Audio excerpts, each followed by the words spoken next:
Bonjour, je m'appelle Lisa, je vous présente Snow, qui va faire la vidéo avec nous à première vue. Je suis en formation de soigneuse animalière depuis un peu plus d'un an au sein de l'EFM Formation.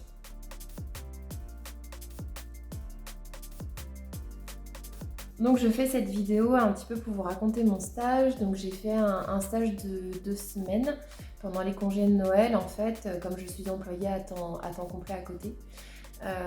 Donc j'ai fait un stage au sein du Safari de Peaugres, donc qui est dans le Nord Ardèche.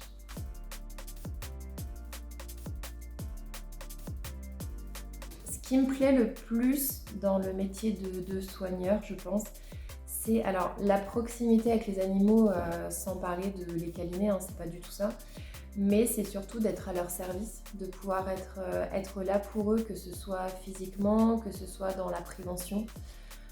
Voilà, c'est vraiment être là pour les aider et se rendre utile pour eux, quoi. Voilà.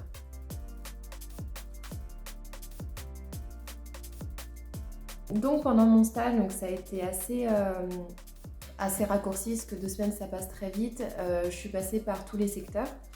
Donc il y avait le secteur, alors sachant qu'au Safari de Pau, il y a un parcours voiture et un parcours à pied. Donc le parcours voiture qui est divisé en 3 parties, donc j'ai fait les 3.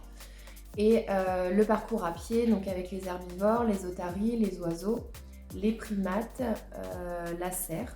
Et donc je suis passée par tous les secteurs à chaque fois avec un soigneur.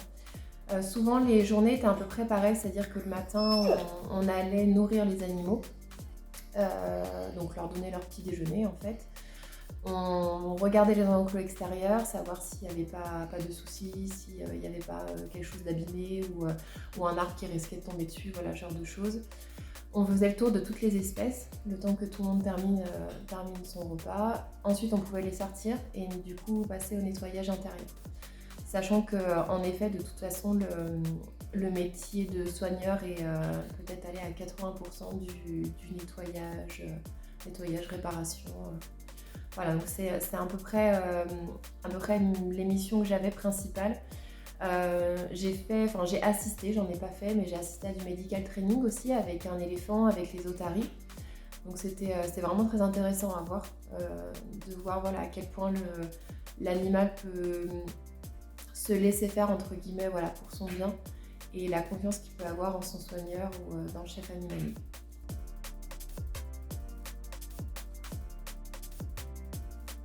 Alors en fait, moi j'avais fait des journées soigneurs, mais les journées qu'on paye voilà, au sein des parcs. Et c'est vrai que j'avais besoin de vraiment me rendre compte de ce que c'était dans les coulisses, on va dire. Parce que les cours sont bien, la théorie, il faut l'avoir évidemment, mais rien ne peut vous préparer à la pratique. Voilà, c'est des journées qui sont difficiles, il ne faut pas se leurrer. En plus, moi en plein hiver, j'étais dehors par moins 5 degrés. Voilà, c'est à nettoyer des abreuvoirs avec l'eau congelée, c'est toujours un petit peu compliqué. Donc je pense qu'il faut vraiment faire des stages pour vous rendre compte, et des stages à plusieurs endroits pour vous rendre compte comment plusieurs structures peuvent marcher plus ou moins différemment. Ouais, donc ça peut être aussi important. De voir aussi peut-être quel secteur, quelles espèces vous intéressent le plus, là où vous êtes le plus à l'aise, et surtout de savoir si le métier vous plaît vraiment. Voilà, parce qu'il y a dans la tête des gens, je sais que tout mon entourage m'a dit la même chose à peu près. Tout le monde était étonné que ce soit aussi difficile physiquement, que ce soit aussi prenant, qu'il y ait tout ça à faire en si peu de temps en fait. Parce qu'il faut savoir qu'on gère des êtres vivants et qu'on ne peut pas partir à 17h en disant que le dossier on le finira le lendemain. Voilà, donc des fois les journées peuvent être à rallonge, donc il faut être conscient de ça, et je pense qu'on peut le voir qu'en faisant des stages. Un maximum de stages vraiment.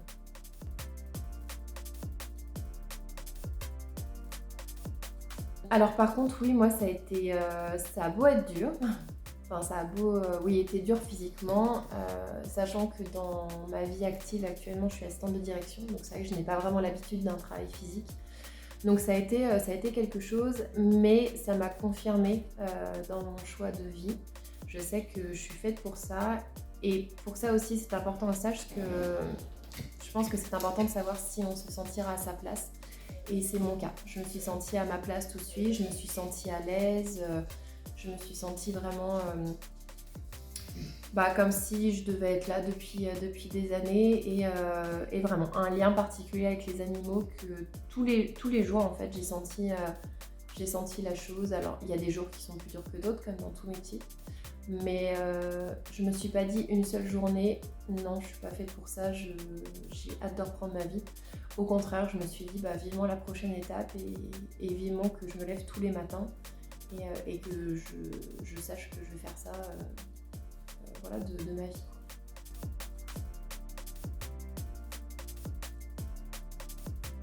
Alors, je suis contente d'avoir fait ce stage, mais pour autant, 2 semaines pour moi, c'est absolument pas suffisant.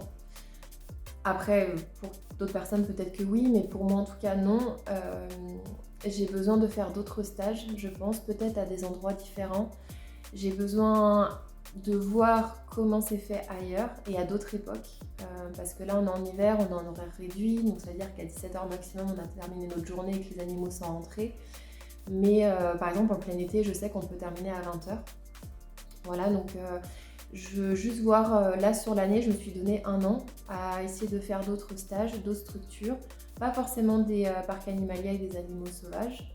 J'aimerais bien essayer de travailler en refuge, en sanctuaire, voilà, ce genre de choses. Et vraiment de pouvoir confirmer, surtout là où je veux travailler, dans quel genre de structure. Voilà, tout simplement. Donc je me suis donné 1 an. Je me suis lancée là dans mon CV de stagiaire. Je vais essayer de trouver à droite à gauche, essayer de maximiser en fait mes expériences pour être sûre à 100% de mon choix. On va dire que je suis sûre à 90%. J'ai besoin des 10% restants pour être sûre de ma future vie professionnelle. Écoutez, je vous remercie de m'avoir écouté en tout cas, et si vous êtes dans mon cas, je vous souhaite plein de courage. Si vous êtes fait pour ça, tenez bon, ça va le faire. Et surtout, n'hésitez pas, si vous êtes en stage, un petit conseil peut-être, c'est poser un maximum de questions, tout le temps. N'hésitez pas, ne restez jamais les bras croisés surtout. Il y a toujours quelque chose à faire. Même si vous êtes là, vous ne savez pas trop quoi faire, demandez tout le temps, demandez ce qui se passe, demandez ce que vous pouvez faire, demandez ce que vous ferez le lendemain, demandez comment ça se passe. Enfin voilà, il faut vraiment, je sais que pendant 2 semaines, j'ai essayé de suivre ça, de toujours rester en mouvement, de toujours poser des questions, et je pense que c'est ça qui fait la différence. Voilà, et écoutez, je vous souhaite une belle journée, et puis bon courage pour votre formation, et encore merci de m'avoir écouté. Bye!